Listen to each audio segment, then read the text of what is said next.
जय हिंद दोस्तों। देखिए, एक सेना का जवान, देश का कमांडो, सेना का कमांडो, देश की धरोहर, देश का गौरव, देश का वीर, और क्यों न मिले इन लोगों को इक्वल एमएसपी। कहां नहीं है खतरा?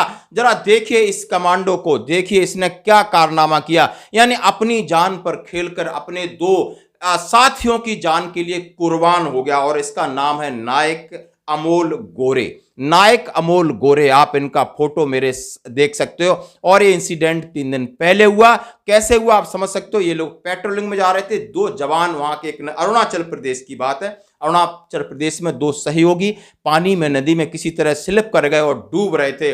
और जब अमोल गोरे ने देखा तो उन्हें लगा कि नहीं, मुझे इन्हें बचाना है।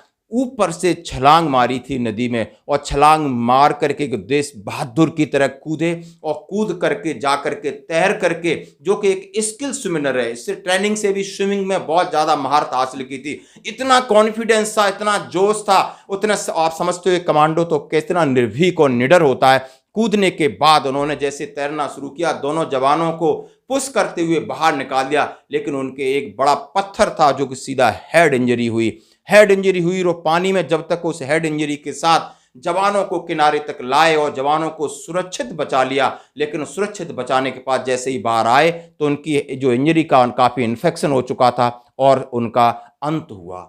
यानी आप समझ सकते हो कि बिल्कुल भी कोई डर नहीं, अपने कर्तव्य के लिए, इस देश के लिए, अपने साथियों के लिए कोई जान की परवाह उन्होंने नहीं की, लेकिन वीर गति को प्राप्त हुए।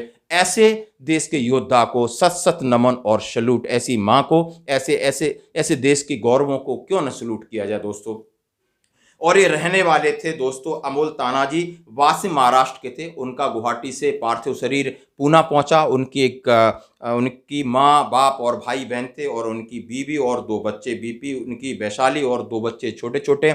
स्टेट के बड़े बड़े बहुत सारे नेता, पदाधिकारी, सब लोगों ने जाकर के उन्हें अंतिम विदाई दी। और हम अपने इस चैनल से चाहते हैं कि उनके परिवार को ईश्वर इस दुख सहने की शक्ति दे, और जो भी शासन है, चाहे फौज का शासन हो, चाहे लोकल शासन हो, उन्हें जो भी आवश्यक चीज़ें हैं, जो भी आर्थिक सहायता हो, मॉरल सहायता हो, सब प्रदान की जाए। तो लगे कि एक सैनिक देश के लिए किस तरह कुर्बान होता है, वो सोचता है कि मैं इस देश के लिए लड़ रहा हूँ, मेरे पीछे जो फैमिली है उसको हमारा देश संभालेगा। अब हमारी सबकी ये जिम्मेदारी बनती है। ये सरकार को, नेताओं को, राजनेताओं को, ब्यूरोक्रेट्स को, सेना के अधिकारियों को, सबको ये चीज़ समझना होगा, तभी देश की एकजुटता और भाईचारा कायम रह सकता है। धन्यवाद।